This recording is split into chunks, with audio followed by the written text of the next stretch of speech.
Welcome back, AP. This is Chapter 18, Renewing the Sectional Struggle. Remember, our focus for the next couple of chapters is sectionalism, the divide between the North and the Southern states. Your key concept for these two chapters is Concept 5.2, and we're going to focus on the second portion of that and looking at the variety of events that take place that cause the sectionalism between the North and the South. Some of the key terms that you need to know in this particular chapter, as well as the people to know. The 1848 presidential election, the Democrats put forth their candidate Lewis Cass, who is considered the father of popular sovereignty.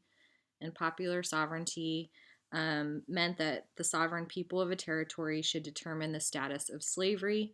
It was popular with politicians because it was a comfortable compromise between the abolitionists and the slaveholders. And then on the other side of the election, the Whig Party nominates Zachary Taylor, who was the hero of the Mexican-American War. And then a third party, which is the Free Soil Party, emerged during the 1848 election. It was formed by anti-slavery men of the North who didn't trust Cass or Taylor. They supported federal aid for internal improvements. They argued that with slavery, wage labor would wither away, and with it, the chance for the American worker to own property. Zachary Taylor of the Whig Party ends up winning the election of 1848. California Gold. In 1848, gold was discovered in California. The rush of people in search of gold in California brought much violence and disease that the small government in California couldn't handle. Needing protection, the Californians bypassed the territorial stage of a state. They drafted their own constitution, which excluded slavery, and then in 1849 applied to Congress for admission to the Union. And the Southerners objected to California's admission as a free state because it would upset the balance of free and slave states in the Senate.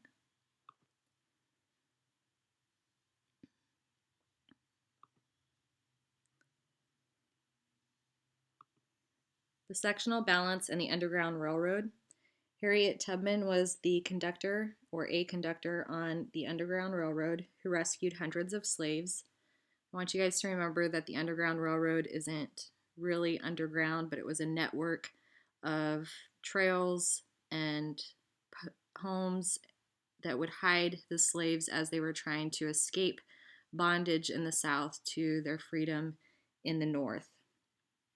In 1850, Southerners were demanding a new and more strict fugitive slave law. The old fugitive slave law was passed by Congress in 1793, and it was very weak.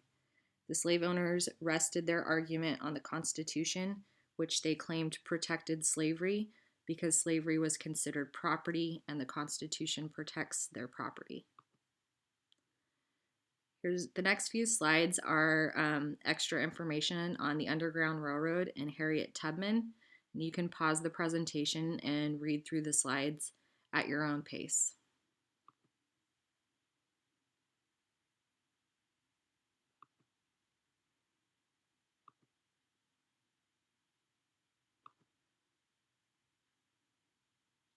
Building towards the Compromise of 1850, Texas had border issues.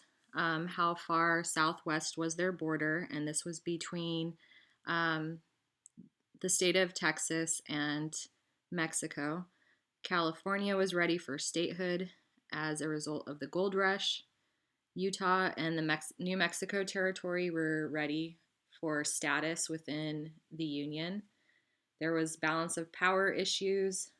Abolitionists wanted to eliminate slavery in Washington, D.C. The Underground Railroad was upsetting the southern states, and they were demanding a stronger fugitive slave law. So all of these things are causing sectionalism between the North and the South, and is leading up to yet another compromise to pacify the southern and the northern states.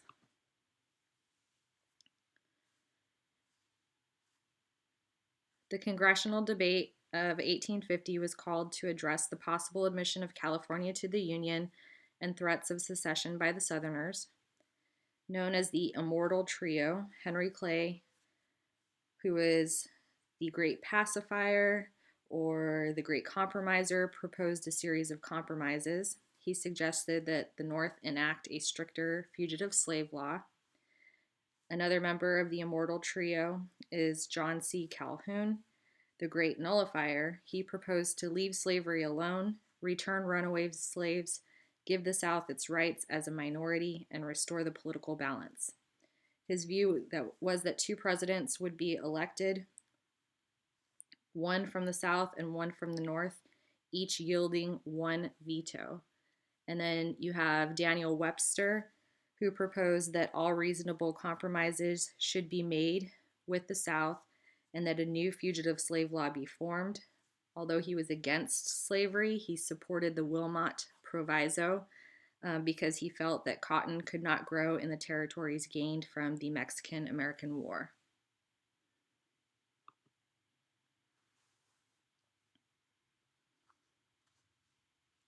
William H. Seward, Senator of New York, he was anti-slavery and he argued that God's moral law was higher than the Constitution. And then President Zachary Taylor seemed bent on vetoing any compromise between the North and the South that went through Congress. And on this slide, you can see the outline of the compromise of 1850.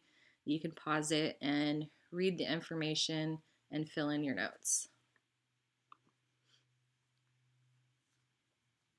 How the Compromise of 1851 passage. President Taylor died, and then new President Millard Fillmore supported the compromise measure.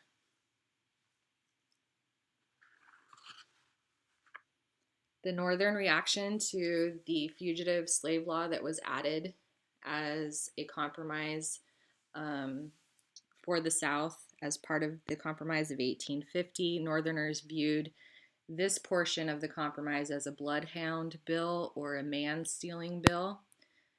Northern states then passed personal liberty laws to avoid enforcement of the fugitive slave law. And the fugitive slave law basically meant that any escaped slaves would have to be returned to their owners, or those caught helping the fugitive slaves would be punished either by a fine or time in jail.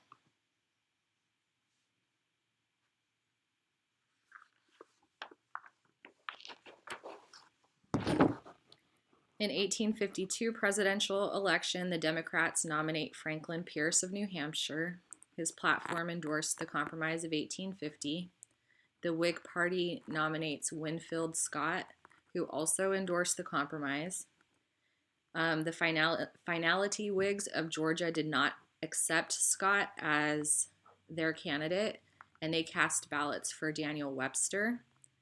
The Free Soil candidate, which is the third party, was John P. Hale, and he also siphoned votes from Scott in the North. And when the parties are drawing votes for different candidates away from the one major party, which at this time was the Whig, it leads to Franklin Pierce of the Democratic Party winning and the Whig Party dying off.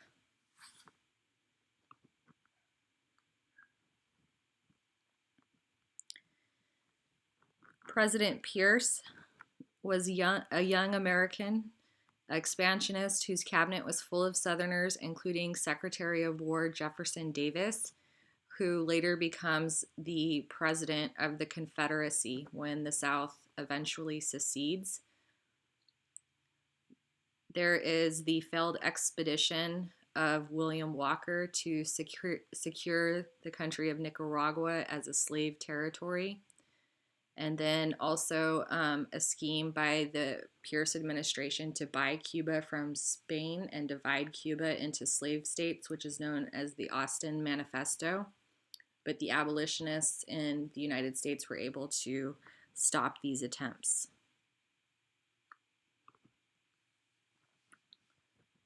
At the same time that all of this is going on in the United States, there's a big draw into Asian countries like China and Japan.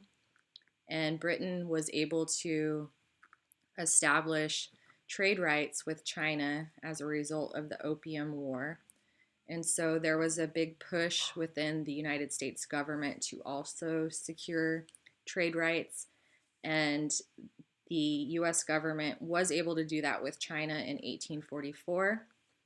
And then Commodore Matthew Perry opens Japan to trade with a separate treaty in 1854.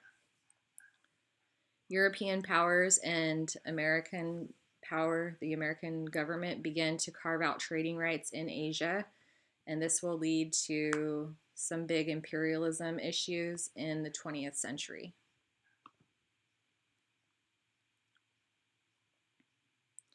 With the acquisition of California and Oregon, the Transcontinental Railroad was proposed, and the Transcontinental Railroad is a railroad that connects all the way across the United States. The question was where to have the railroad begin, the North or the South. Secretary of War Jefferson Davis and James Gadsden buy an area of Mexico from President Santa Anna of Mexico, for which the railroad would pass. Gadsden negotiated a treaty in 1853, and the Gadsden Purchase area was ceded to the United States for a total of $10 million. The railroad ran from California to Houston, Texas. Another issue that adds to sectionalism during this time period is the Kansas and Nebraska territories. The Kansas and Nebraska Act was proposed by Stephen Douglas, who is also referred to as the Little Giant. Douglas longed to break the North-South deadlock over westward expansion, and he proposed that the territory of Nebraska be sliced into two territories, Kansas and Nebraska. Their status on slavery would be decided by popular sovereignty. Kansas would be presumed to be a slave state, while Nebraska would then be a free state. The Kansas-Nebraska Act runs into problems, though, because of the Missouri Compromise of 1820, which forbade slavery in the proposed Nebraska territory. Douglas was forced to propose the repealing of the Missouri Compromise, and President Pierce fully supported the Kansas-Nebraska Act.